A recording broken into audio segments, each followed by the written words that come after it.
For most of you, you know the good, but when you reflect and you have to go back, I have to go back to those abandoned buildings.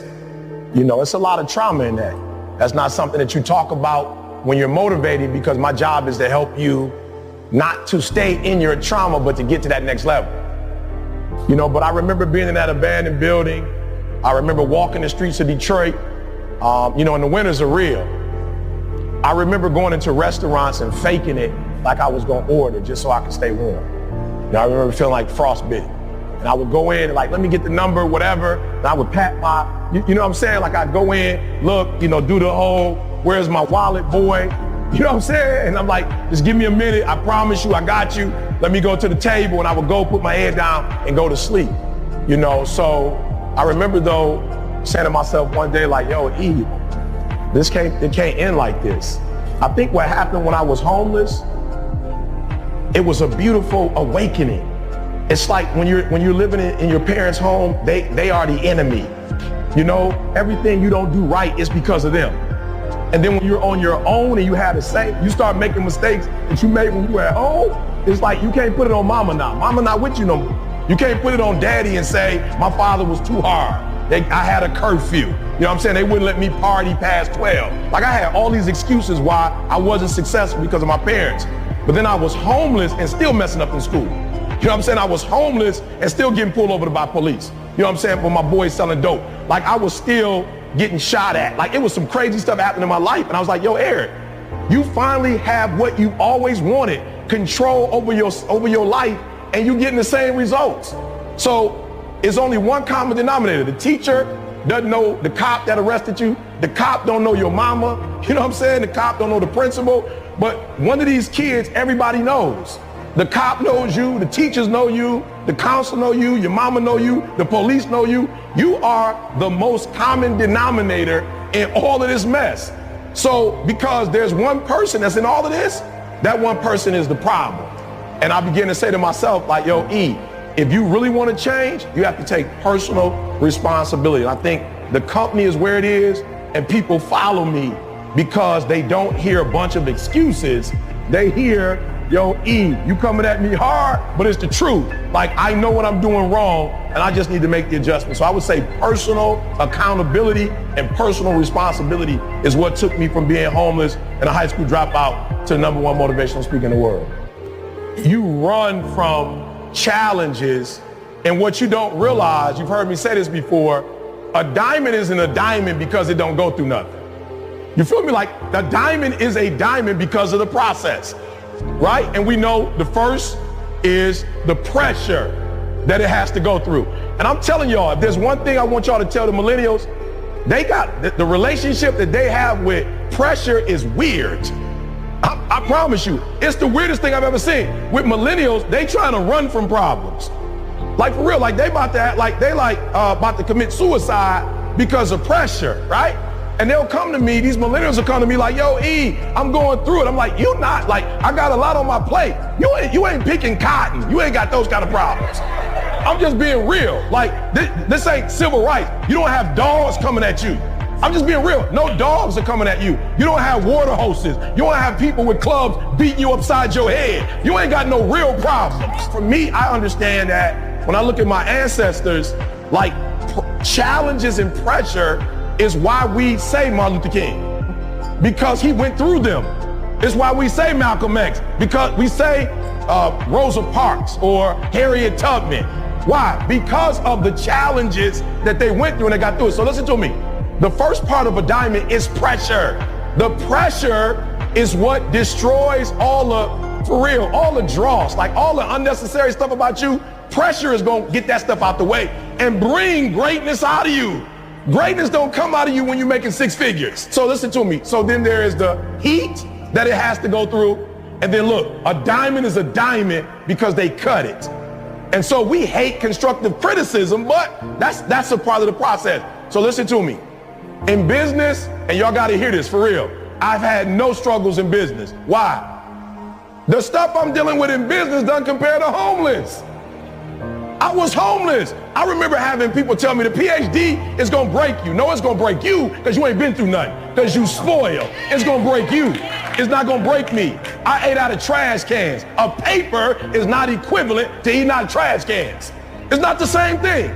So for me, no pressure in business, but I will say this, and please hear me, because a lot of you wanna rush the process. We never planned for a business. We just wanted to change lives. The 1%ers live on their own terms. That's what the 1%ers are. The 1%ers don't care about what nobody else thinks. They're not concerned about what people, they're not trying to impress nobody else. The 1%ers, all their energy goes into being who they are. That's it. When you in the 1%, you got time. You own your own time. So the number one qualification for the 1% is they own their own time. What would my life look like if I was really in the 1%? What would it look like? And again, that's why I said be careful, because you can start getting on the internet and you can start making it look like something that it's not. And I'm not telling you not to market yourself. I'm not telling you not to be creative, but I'm saying don't get to a point where it's a thin line and you lying to yourself. And you're waking up lying. You're waking up doing activities to make other people feel a certain way. And then you looked up and your whole life now has become about making people feel a certain way about you. I'm telling you, invest your time in really making what you wrote down happen so that that can happen, and then they're gonna see it. Here's what broke people do. Broke people wake up every day and focus on what? Getting money. Getting what? Get money, right? And I just told you, if you get money, you don't necessarily have the other stuff. But if you own your own time, you got all of that. If you own your own time, you can't own your own time without having all the other stuff. So that's why we're gonna shift our focus. Broke people wake up and how much money do I need money. You don't need money when you're creative. You don't need money when you creative. You need money when you broke. When you creative, you don't need money. Why? Because you can wake up and create something that can make you $10 million. If you creative, so you're spending so much of your time trying to make money that you're not focusing on what you're supposed to focus on. So at the end of the day, your superpower is when you are your authentic self. That's your superpower, is when you're you. If I'm going to be like anybody else, it's not going to work. And at the end of the day, if you are your authentic self, that's the 1%. There's 1% of us that don't care about what nobody else say or think about us. We're going to be our authentic self. That's what the 1% is. That's why I'm the #1 motivational speaker in the world. It don't mean nobody else ain't #1. I'm #1. Why? Just because I'm being myself. Be your authentic self. And when you are your authentic self, that's your superpower. And when you are in your superpower, that's what makes you 1%, because you're not like nobody else. And you got a whole world that when you're authentic, they challenge you. That's the real problem. And so every time we go outside, most of you would be filthy rich if you could be you. But every time you try to be you, somebody challenging you. So that's what happens. When you try to be you, people gonna dog you out. When you try to be you, people gonna try to push you and bully you and challenge you because you ain't being what they think you should be. And most of you gonna break, and that's why you're not a 1%er. I'm gonna say it one more time. Most of you gonna break. Most of you gonna break because you're not a 1%er. Most of you gonna make, and what you don't know about them is they don't know who they are.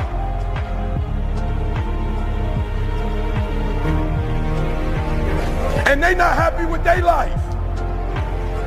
And they don't want you to be happy because they not happy. And if you would just stand up and say, this is who I am.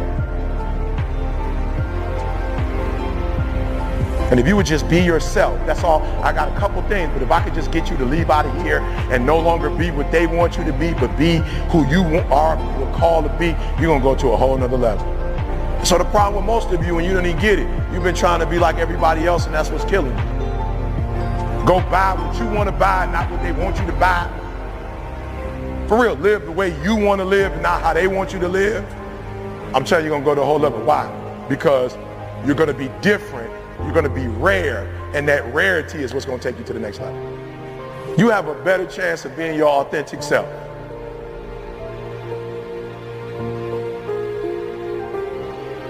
My son's like, Dad, I want to make 6 figures. I'm like, cool.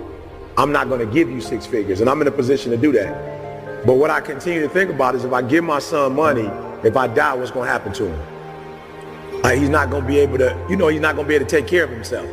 So my thing is, you tell me what you want, and I can show you how to make it. So my son, he told me what he wanted to make. He's about to get married in a year.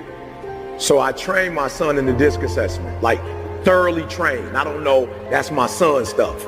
Like thoroughly trained my son. My daughter is a beast at it. So what I tell my son is, this is what I'll do for you. I don't have time to certify everybody. But as people come in, you certify them. You certify everybody online, I give you 50%. I keep 50%, you take 50%, right? But I'm gonna watch you and you better be sweet with it, right? So he got access to my man Mustafa, Moose, getting him tight work. He got access to Anthony Flynn, Anthony working with him. He got access to CJ. I mean that, he has access. I don't owe him to let CJ talk to him. Like, I don't owe him that. Like, CJ charge people. So just because he's your uncle, you don't get to go to him for free. But I've given him access to the people who've helped me blow up. And then it's like, yo, how much you trying to make? Dad, I'm trying to make an extra 5,000 this month. Well, that sounds like 10 certifications. So you're gonna have to get on the phone, right? So I got some D1 schools that are like, yo, we want you to come train us. Bro, I don't got time. The kind of money they pay, I ain't trying to be funny. You ain't got $50,000 an hour for me. I told my son, the university called me, D1 program, they want it. We'll go in together the first time because they want to see me. Then after that, you go in and you work with them on a regular basis, right? And if you can put me on the screen because I'm available in my hotel room, I'll get on the screen while you're local. But you learn the disc like the back of your hand. My daughter, you learn like the back, and we'll start a family company. So can I give him 50 grand? I'll be spoiling him and killing him. But I'm giving him a skill set because at the end of the day, it's just not about the meat you eat when you hunt. It's about the confidence you get when you can go hunt. When you can actually go out as a lion or a lioness and catch that. There's a pride in not just making money. There's a pride in the process of the money.